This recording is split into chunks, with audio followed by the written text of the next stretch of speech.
Bye. Live. We're live here in Baguio City at Camp Jan Hay Hotel, The manner. The Manor. And I want everybody to know that we're doing it for the purpose of the Lord. Part 2 tayo. We're going to talk about part 2. Hopefully Joy can get the picture of what we're talking about, how to impact, because I'm talking about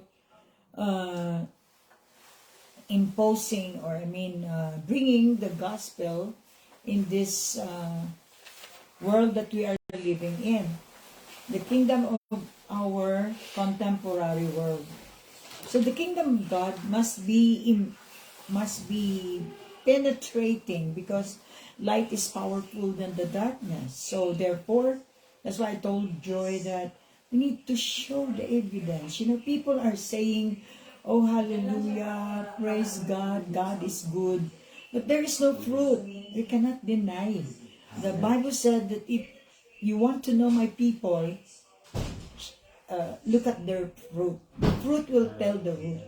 And so therefore, we are in this series. I would like to talk to all the leaders all over the world, wherever you are, that our fight is against the dark world. Now, can you imagine, we are now living in this world that everything goes, and you are in this world of the age of experimentation.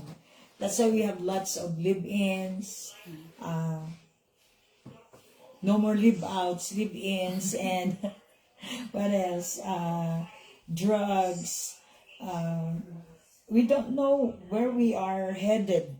This is the world today. We don't know where we are headed, and we experiment everything. Like we get married, we made contracts. Especially if you have lots of money, I have lots of money too. So we'll just experiment. We'll do experiments. So if we will be compatible to each other, it's okay, as long as we're doing good. So this is the kind of the world that we are living in right now. You can even marry a dog. Amazing. I was so shocked. I told you that this time I saw people cuddling a puppy, or whatever you call the kind of dog, an expensive dog that you have. You don't realize that they even marry a dog. And we are living in a compromised world, lawlessness. You can see killing people just like that, in our South Cotabato. I mean, in Mindanao, you can see people, they can just hire a hired killer for 5K, or maybe 2K, as cheap as that. And you lost your life. And killing people everywhere. And we can see the spirit of death is normal in our world today. Violence has no limit. Battered wife, battered husband as well. Also children abused and everything. Sexual and social confusion. Sexually, you don't know what kind of sex can you be satisfied. So we have a man-to-man sex. We have a woman-to-woman, womb against womb sexual activity. And this is the picture of this world that we are living in today. So that is why we are telling you that this is the contemporary world that we are living in. Our mission, the mission of Jesus Christ, is to go and tell them, and shed light to this darkened world through his people. Discipled people are people of God, people of power, people of war, people of power, people of authority. Remember, Jesus said he established his kingdom through the 12 disciples. And these 12 disciples propagated all over the world, and until now it reaches our generation, our time today, that's still existing. And the world continues to do their thing, while other Christians are just watching people falling, watching people killed and all that. And we are so afraid to see other born again believers not participating on the purpose of Jesus, why he came. And so therefore we are doing our part as a body of Christ.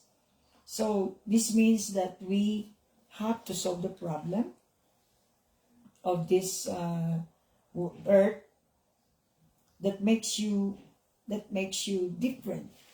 When you become a problem solver, that makes you different. That's what makes you attractive to this world. Seldom we could see people helping other people, or empathy. We're talking about empathy, sympathy, all that, but you can, out of 10, maybe you can have one nowadays. So that's why we are making platforms like this. Your office, you are establishing the kingdom in your own way, by the way of God, of course, the power of the Holy Spirit. You are trying to do that. Each one of us should have our platform, because we become what? The mouthpiece of God. And the word of God will become flesh, as dwelt among us, Jesus said. So whatever happened in Jesus' time, it will still be happening today with all those Christians that have the passion for the gospel. So we know that the gospel is the power unto salvation. Our mission in life is to continue the work of Jesus. After 33 and a half years, he left and promised to the disciples that he will come back. But we are given an assignment, a mission to fulfill. So we become the fulfiller of Jesus' work. He started the work. He will continue to finish it until the day of completion through the body of Christ. That's why we become the body of Christ by adopting the principle of God. And nowadays you need to be aware. You can have pleasure. You can go anywhere all over the world because of the technology, and we are now in the generation wherein God showed us that everything is possible with this technology, with this kind of technology. You can make your platform wherever you are. They use this TikTok to make their own names, but actually the original of this is Jesus. So you have passed, you have experienced, you have a story to tell to the world, so that the Lord will use you in a way that how did you come out from that slavery. If it happens that you've been enslaved with sexual immorality, adultery, all that can be a platform for everyone who overcomes. For everyone who has been delivered from that slavery. Jesus came to destroy the works of the devil. And that's the reason why God wants you to really be part of the warfare. We're on battle. The big battle is darkness versus light. So if you belong to light, you should have your own platform.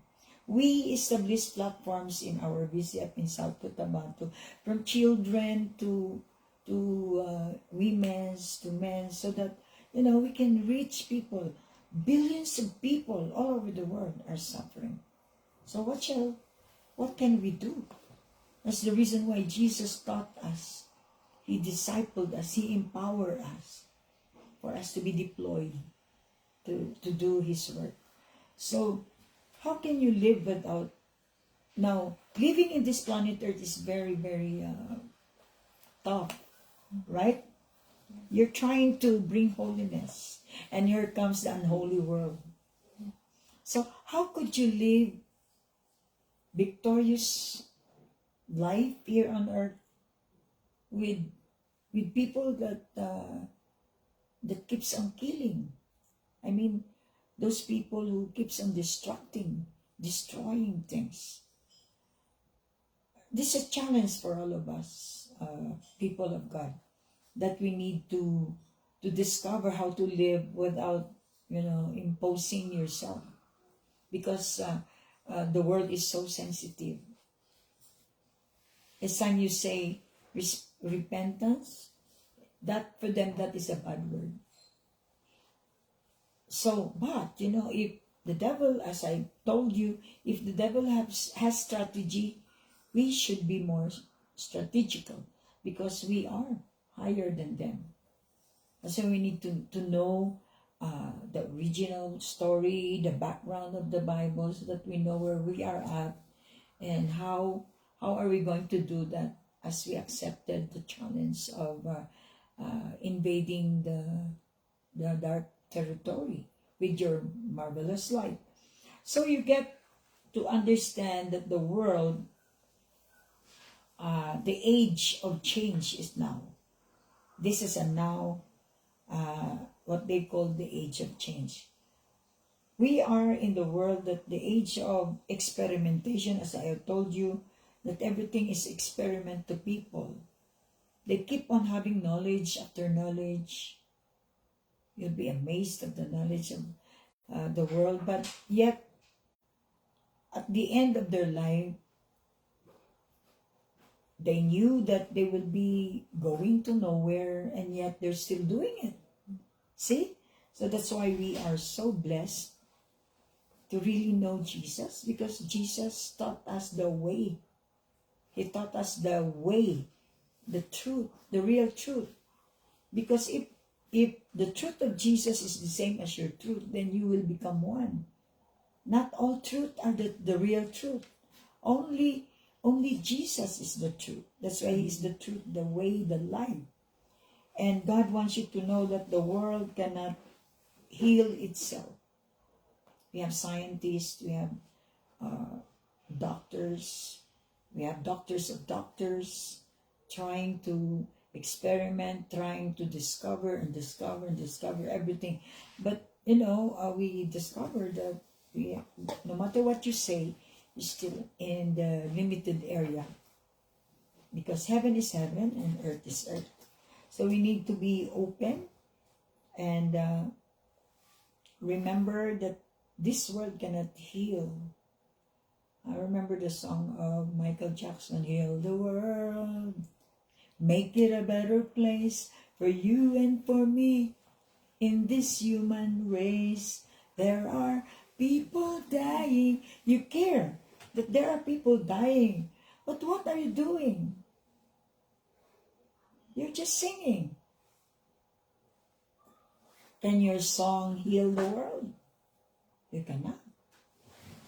Not unless we know that the true healer is someone who is higher than human.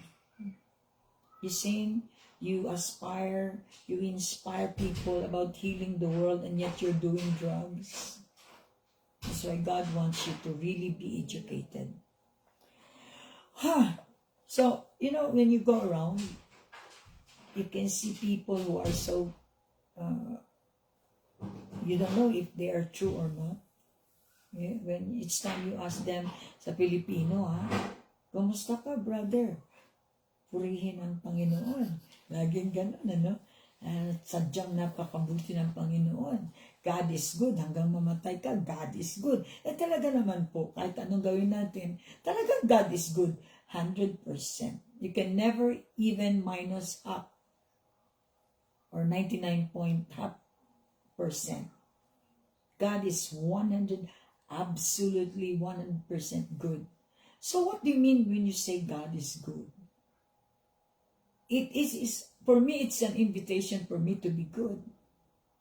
Each time I say God is good, I will evaluate myself. Did I make good? Did my life have been good all these years? Or maybe this week, this month? It's a matter of evaluation. You know, God is like a mirror.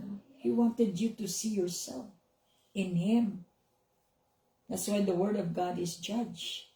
When you hear the Word, you read the Word, automatically the Word will tell you where are you, who are you, and saan ka na ba? So we thank God for the Word of God. We need to go to the world. God said, go and be a catalyst. God wants you to be, what do you mean by catalyst? Be a trendsetter, something like that. Katulad ng mga fashion. You know, people are fond of fashion. They wanted to be like Jordan. They wanted like to be Sarah, Geronimo. They wanted to be like the famous star in a TV, so that they too can be recognized. You know, people wanted to be recognized. But when we go back to the Lord, God said, I love you. And you are the apple of my eye. That is beyond your imagination. You cannot just get simple recognition, but truly a big time recognition from the Lord that you are truly who you are because of God. So we have to do something about what's going on. That's the issue here. Why are we going to impact lives? Why are we going to influence people? Anyway, even if you have lots of wealth or all money is yours, but you cannot, without purpose, it's all nothing. In fact, it can ruin you. It can destroy you. So we have to do something in this generation. We need to go to people and become their help. One by one. Of course, you cannot. You cannot do what Jesus personally, literally did. But somehow, in our own area of responsibility, in your home, in your work, you can be a catalyst. Because God called you to really be ang problema nga ngayon mas naging powerful yung mundo. Tulad ng TikTok, lahat na lang ng tao nagti-TikTok. So, syempre, pati ngayon yung uso na lahat ng aso nasa loob na ng bahay, ang mga tao sa labas. Uso wala tayong magawa. Wala tayong masagot kung tayo Christian. In fact, we join them. Diba? Sabi nga ni Lord, kailangan daw magiging trendsetter tayo.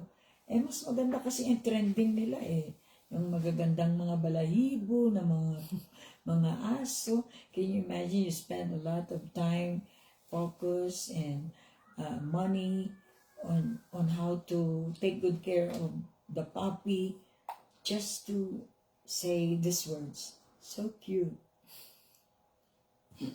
All I can say is so waste. You know? So I thank God for the opportunity that this platform and somehow open your eyes of understanding. In Proverbs 11:30 to 31, I want you to take this, all those who are disciples of the Lord Jesus. Do you have the Bible? I mean, even in your cell phone. You know, Proverbs 11:30 to 31. God wants you to know that this is the very thing that God wants us to do. All right?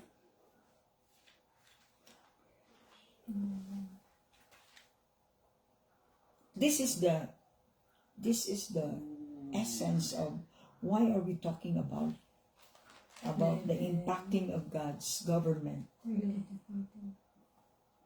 kingdom in our contemporary world. God wants you to know that We have a mission. 11:30 to 31. We are on mission because of the Lord Jesus Christ. Proverbs 11:30 to 31. Wala sa kanya. Sige, basahin mo. Sign ko. Okay. Alam mo, Proverbs 11:30 to 31. The fruit of the righteous is a tree of life, and he who wins souls is wise. Yes. If the righteous receive their due on earth, how much more the ungodly and the sinner? So you have to take note of that. Because our mission is to win souls for the kingdom. Remember, Jesus came to win souls. So the same as those who follow him. You will become wise. The Bible said, you are a wise person when you win souls for God. So that is our responsibility. God has given you wisdom. Jesus is sent by God in action. And by his wisdom, here we are the body of Christ. What is our purpose here? To win souls. So the Bible had promised us that we become wise. We are considered wise when we win souls for God's kingdom. Isipin na lang natin, ano ba talagang target dito? After all, okay, pupunta tayo sa magagandang lugar, kumakain tayo. And the problem is may katapusan. So what is the sense there? Kung yun lang ang alam natin, mag-pleasure. Diba? Kaya, magtatanong pa rin tayo, ano ba talaga ang purpose ko dito sa buhay? So, if you read the book of Ecclesiastes, it can give you substance that our life is as given a temporary time, a time that is limited. And in that time, you need to know that there are seasons. Like, there are so many nations have many seasons. So in our life, there are also seasons that we need to consider if you want to live a life that is designed for you by God. So, and we have to consider that death is part of life. We need to accept that death is part of life. You cannot go eternal life without death. You need to die first before you be transferred to another dimension. Now, if you're not believer, you don't waste your time searching for that. You decide to take good care of your puppy rather than to spend time and money preparing for your eternity. So I thank God that, the Bible is always light, giving us light in this darkened world. And the Bible said also in Matthew 10 that we need to be wise as serpent, harmless as the dove. Yeah, and nakikisaya tayo dito sa mundo, but the Holy Spirit will always remind us na naiiba tayo.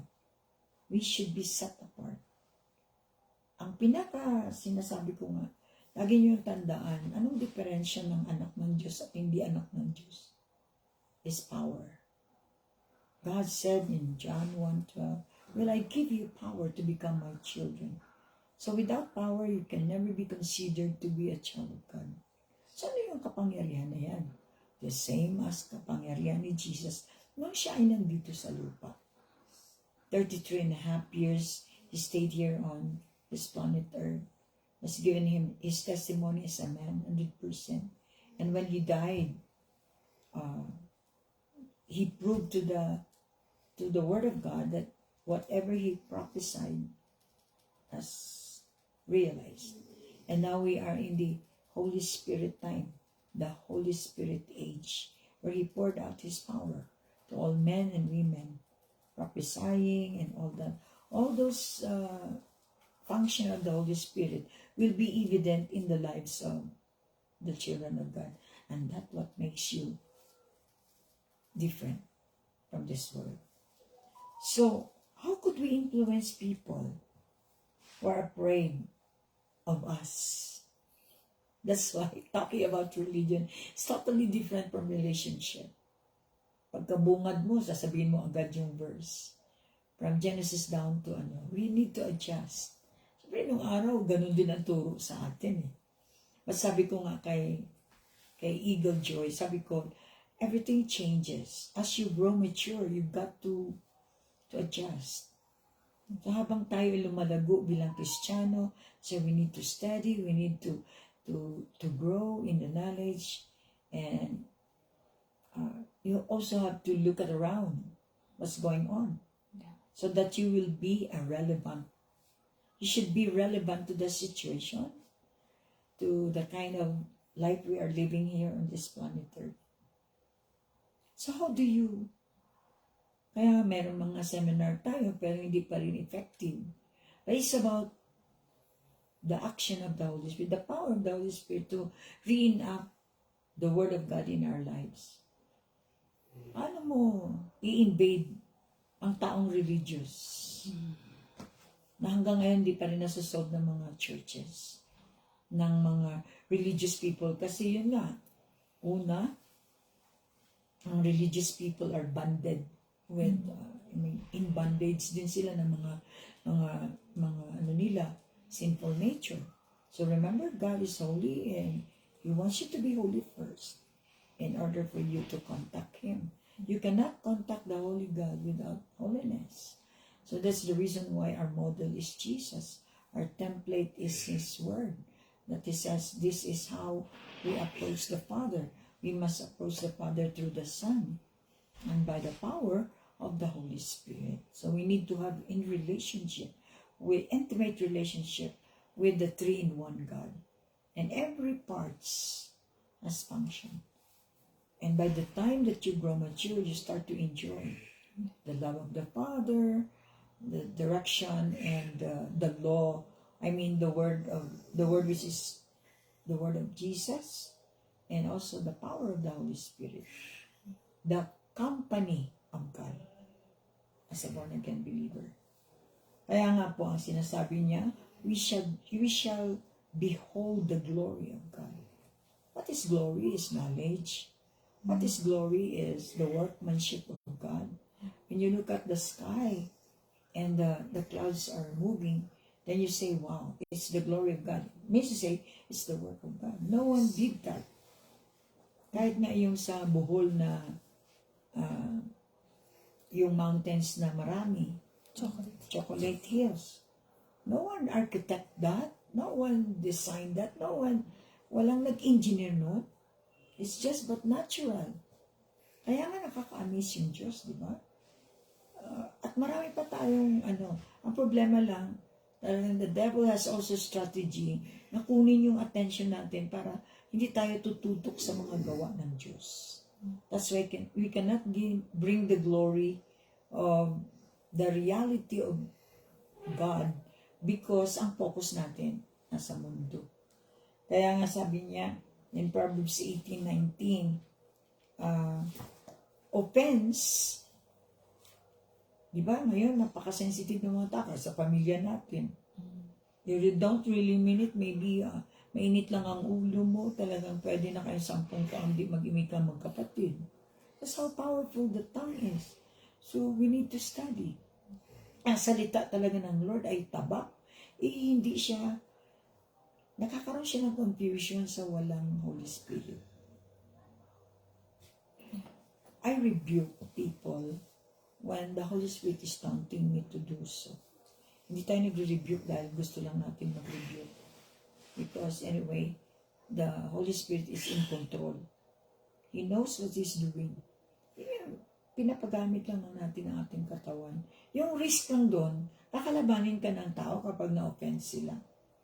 So now, yung tanong ganito, part 2 tayo ngayon, how are we going to influence people who are afraid of rebuke, afraid of you, especially pag kilala ka nilang godly, back off agad sila sa iyo.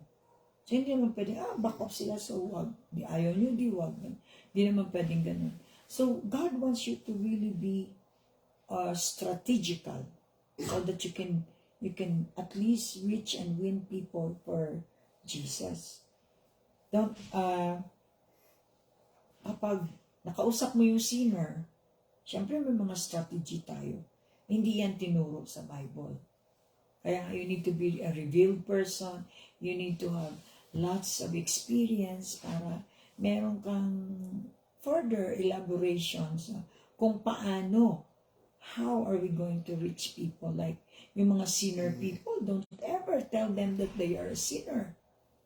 Least you die. Diba? So, anong gagawin natin? So, strategically, Jesus or the Holy Spirit will lead you to be friendly. Diba? Kinakanta natin, I am a friend of God. Yes, you're a friend of God, but you're not a friend of your neighbor. Yun, pag-aralan natin, I told you, there is no mukhang may background pa kami dito. Sobrang lamig kasi ng lugar, suited for snoring, hindi snowing, snoring. And, sabi nga ng Panginoon, you cannot influence those people who are afraid of you. Katulad ko, takot na ang mga BCF sa akin kasi rebuke ka daw ng rebuke. Alam mo, ang tao ganito, talagang sadyang marites. Hindi naman sila yung ni-rebuke eh. Mag-rebuke ka ng isang tao, katumbas 1,000. Magpo-propagate yan. Huwag dyan, nang re-rebuke dyan. Diba? So, yun nga, how could we advance the kingdom? How could we make furtherance in the kingdom kung yung approach natin ay malayo pa lang? Takot na sila sa iyo. So, yun strategy natin ganito. Alam nyo na nagre-rebuke si Pastora, pero alam nyo yung kinakaibigan ko muna kayo bago ko kayo i-rebuke. Yung iba nga, 10 taon pa bago ko ma-rebuke. Marami pa akong, tinanim muna. Yun po ang strategy na isang personally na nakita ko kay Jesus. You have to be friend. Do not talk about verses right away. Just talk about about life. Yung approach mo, hindi agad yung religion. Hindi yung approach natin ganito. Hi, kumusta ang buhay? Diba ganun? Pag sinabing ito, blah, blah, blah, paano ka makapasok? Then, of course, hindi agad-agad. Establish friendly relationship, communication, and then, later on, pag na-win mo sila, because you are friendly, sasabihin nila, alam mo, iba ka. Siyempre, iba ka talaga because you have the Holy Spirit. Naiiba ka sa ibang species dito sa mundo. Ngayon, siyempre, sila naman sila makakita sa iyo na, wow, namimigay ito, nililibre ito. Kaya hindi tayo dapat religious people na nagpapalibre. Noong araw, ganun din tayo. Wow, dito libre, parang blessing sa atin yung libre. Yung pala, curse. Kaya kami po dito sa BCF, lahat tayo ay Fernando po. Pag sinabing bayaran, agad unahan. Ganon. Kasi, ang gusto ng Panginoon, tayo yung solver ng problem. So, be friendly. One of the strategy of Jesus is, kinaibigan niya yung remember, yung nahuli na adultery, kinaibigan niya lahat ng mga tao na nire-reject ng mga tao. Kaya ina-accuse siya noon na eating with the sinner. So, yun ang ginawa ni Jesus. We need to touch people's lives by relating our lives. May mga experience tayo sa buhay na pwede nating i-share sa tao. Kung tulad ni Marilyn, namatayan ng asawa, syempre marami din ganun. Mga case, baka sobra pa nga yung iba. So now may masasabi ka. That is your platform.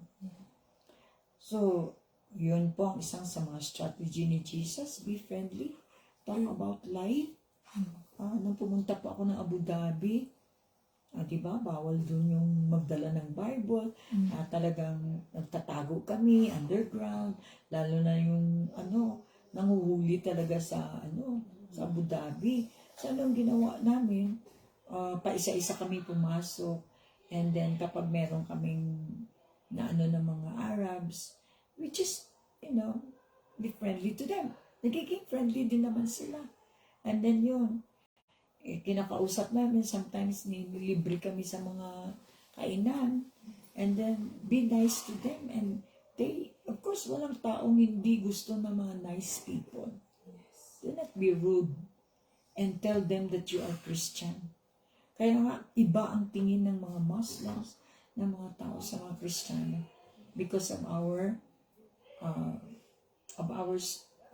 wrong presentation of the gospel.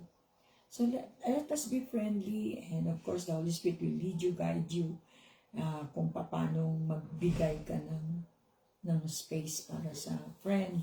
Hindi lahat naman ng friend ina-accept natin, di ba? Yes. But with the Holy Spirit, He will lead you, guide you.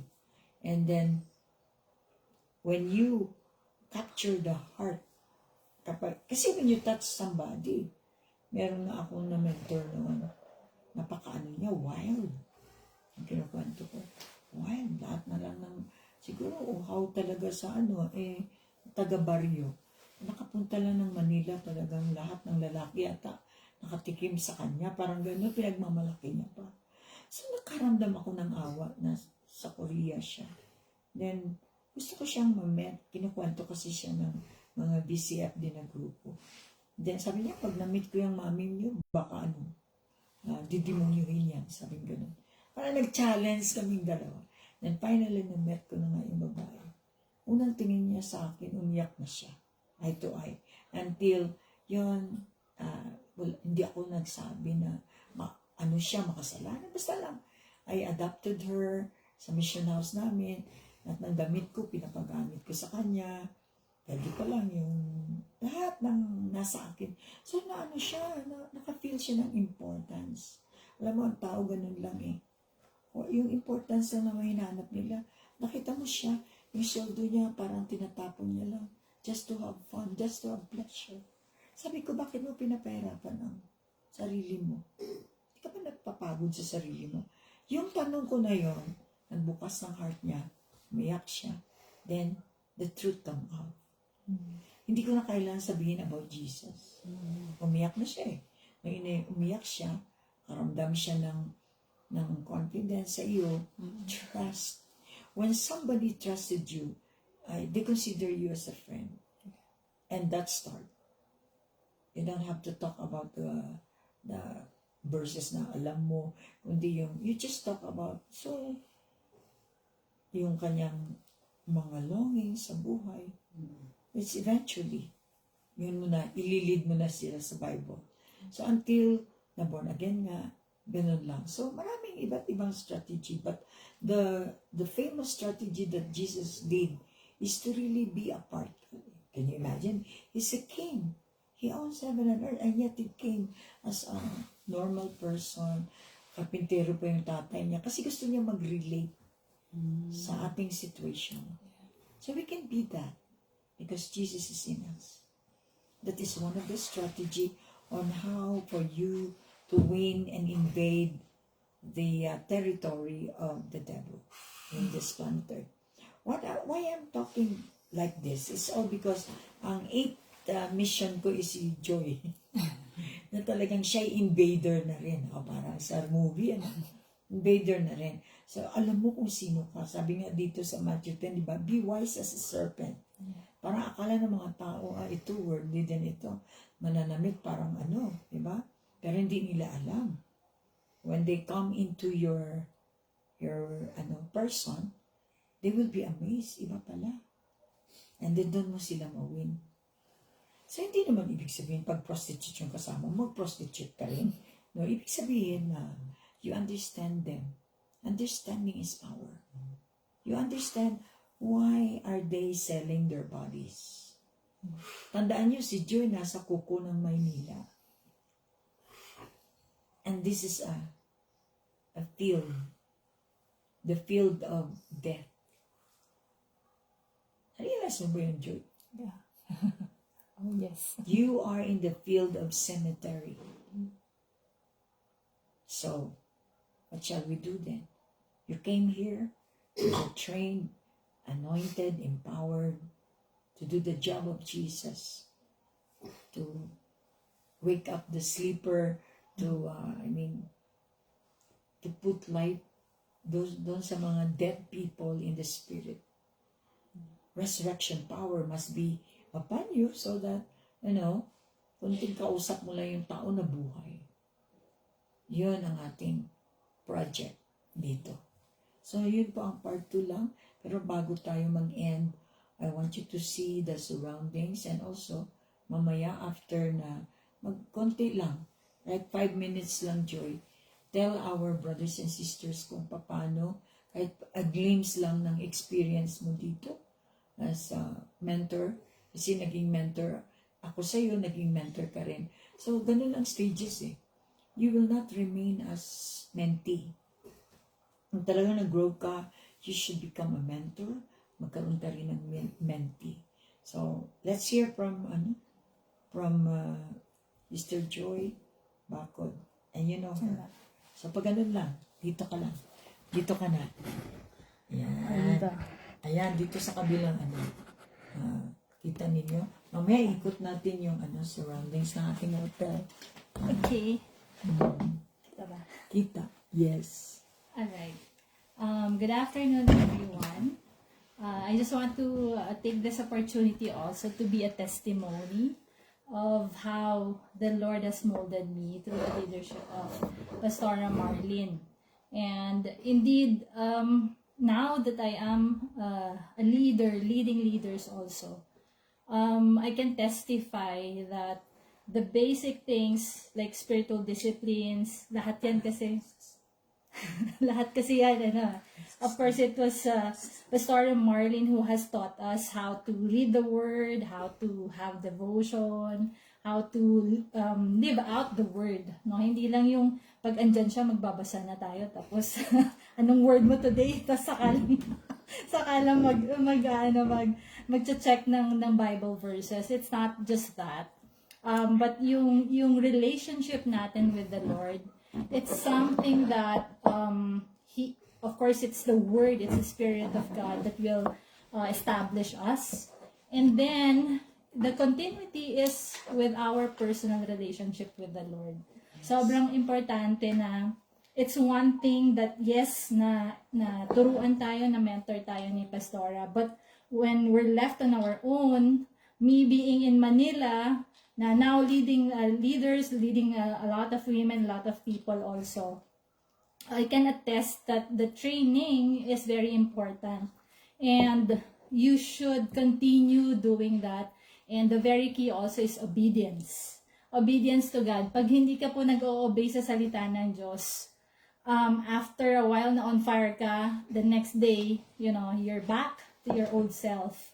But when you continue to obey and obey and obey the Word of God, when the Word is already you understand that the Word gives life to you, then there's no other recourse but to really go deeper in the Word of God. Yun yung sikreto, no? Na hindi porket nasa ibang wala na nakatingin sa si God nakikita niya lahat. Yung hunger mo of the Word of God, be hungry. Always be hungry with the Word of God. Yes. And yung heart to win souls, like yung sa Proverbs kanina, we continue to do that because it's the mission of God for all of us. Yes. To win souls. Na naka-receive tayo, nagbago tayo dahil sa salita ng Diyos. And for you to appreciate that all the more, we do that to others. We pay it forward. We disciple people. We share the gospel. There are so many people who are lost. Yung mga pinagdaanan natin, mga heartaches dati, mga broken-hearted tayo dyan, nasa kasalanan, alam natin yung pinagdadaanan ng mga tao. And there's no other solution but to be with the Lord. Okay? To receive Jesus as our Lord and Savior. Yun lang yung buhay na talagang the best decision that we can really make is the decision to receive Jesus in our lives. Yung mga solution na momentary na wala nga na yan. Saglit lang talaga siya, momentary lang talaga, no? But when you're sold out that Jesus is the answer to everything, then life, you would be victorious every single day. And that's something na I can attest. Okay, I am a living testimony. I am product of our pastor, our mentor, si Pastora Marlene, na lahat nung years I've been in DCF Mindanao for 7 years. In-house pa yan. Perfect number. So, 7 years na training, but all those years, it was very fruitful in a way na doon ako nag-grow, doon ako na-establish, doon ako na-equip. Doon ka na broken at doon ka rin na more. Yes, doon yung mountain made of whole change again. ko. Broken as in broken-hearted. And, I experienced so many trials, so many testings. And even if I failed so many times, andun yung bangon ka lang. Thank God Bangon for lang. James, right? Yes. Praise God for all the teachings. James, be a doer of the word and all those. There's so many stories and so many memories that made me a better person now. And I realized when I went back to Manila na talagang when I started to share the word and lead people, mas na-appreciate ko siya kasi lahat nung trainings ng 7 years na nagagamit ko siya every single time. And so my life also be inspiration to the others na we are not here, God did not save us, just for our own consumption, okay? Kundi God has saved us for us to advance His kingdom, for us to be warriors, for us to be soldiers, for us to really advance His kingdom and to help the lost, diba? So yun talagang, yun yung natutunan ko kay Pastora Marlene. She's here, she has 2 weeks na itinerary, tapos every single day is jam-packed. And I find myself, because of all those training talagang ako, I would observe just for me to learn. I found myself, I'm also being like that. No? Pag pag pinapractice mo, talagang yung schedule mo din, punong-puno, because alam mo na yung mission mo. Alam mo na yung life natin dito is not, again, we do not live just for ourselves.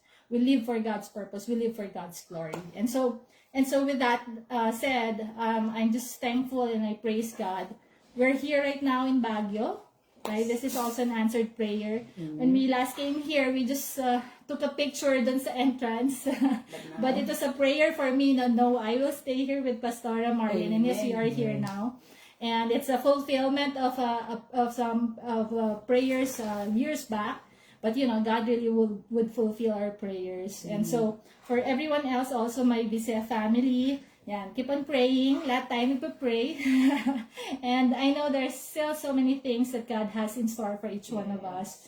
But it's our heart lang to do the mission of God, to keep on glorifying Him in all that we do.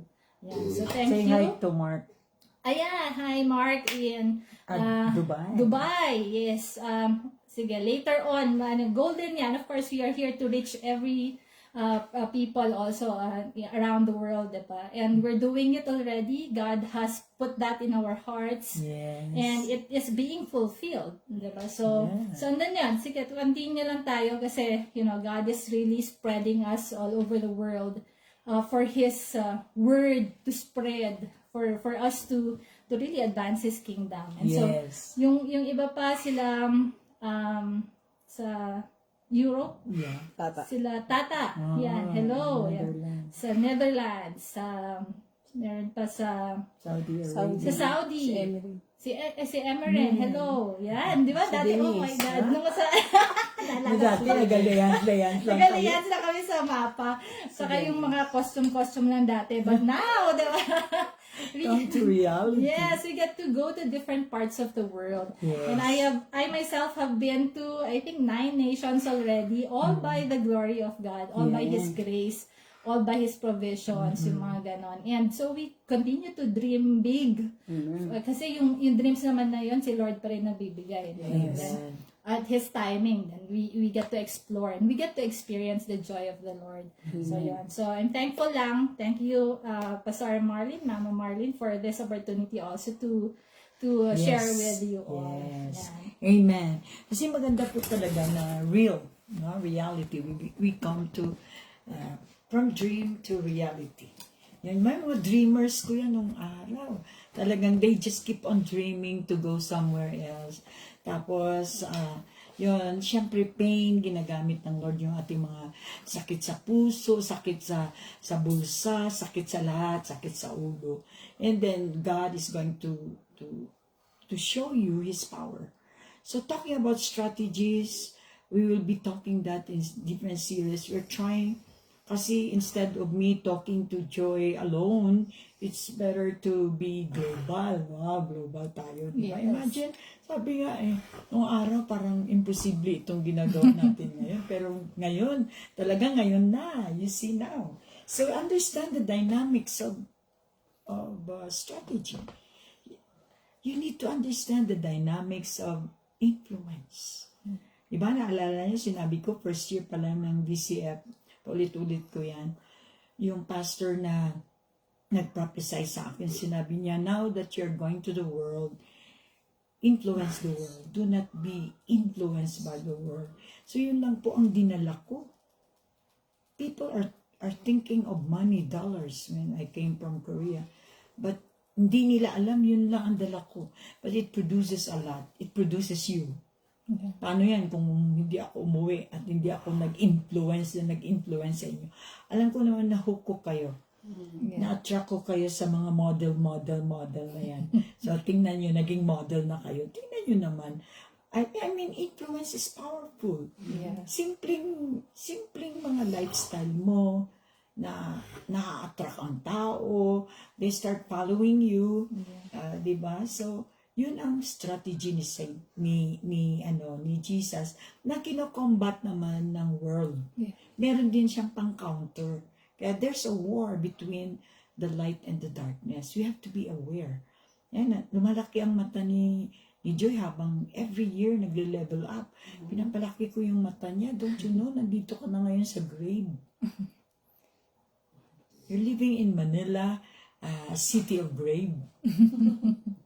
Malaki ang mata niya. So, yun, nililevel up natin yung iyong perspective so that you can see the plan of God for your life. And, of course, you cannot do it alone. Yeah. God has assigned people to be with you in order for you to do the commission, the Great Commission. We are taking part the work of Jesus. And it's fun. Yeah. It's fun, although it's tough job. But, naka-level naman dyan yun. Narinig nyo, 9 nations ang napunta ni Joy. Siyempre, yung mga nakikinig, wow, gusto ko yan. Ganyan din sila Joy nung araw. Gusto ko yan. Gusto ko, si Ken, gusto ko magkaroon ng card, pastora, gaya mo. Yung bang swipe ka lang ng swipe, ka magbabayad. Talagang nangyari. Karoon siya ng 2 cards na swipe lang siya ng swipe. At somebody is paying for it. Ngayon may 2 condo unit na si Ken. Hi, hello Ken. And I believe na continually, Ken is doing also her job. I-influence din siya ng mga tao. Remember, you don't have to carry your denomination or whatever label except the label of Jesus Christ. Kasi si Jesus ang mas tagalangit. So, ano naman ang makuha natin sa mga label dito? Wala tayong makuha. But sa name, which is above all name, you will experience that this name brought joy to 9 nations. Yeah. If God can do it for her, surely she can do it for you. God bless you. I love you. From time to time, saan kami masagi, just tune in because alam ko marami pa kayong dapat malalaman ng mga strategical way of Jesus on how to win the world. When we win the world will become ours. Yes. Because inheritance nga ito eh. Sad to say, ninakaw. So sabi ng Lord, kunin nyo yan, kasi inyo yan. So yung problema, how? Yun po ang wala sa religion. How are you going to do it? Yeah. Kasi sinabi mo, mayaman tayo, kasi anak tayo ng Diyos. How? Puro ka na lang, mayaman kayo, wala naman, di ba? So now, we come to reality and we are wanting to share it to all of you. The how part. How did you do that? It's only through not by might, nor by power, but by my spirit, says the Lord of hosts. God bless you. And bye-bye for now. Mamaya, meron na naman tayo. Sige lang, sabi ko nga ka Joy, we will make it to the max. We will maximize the time. Gano'n naman si Lord, He can multiply. Okay? So, good afternoon. Ano siya?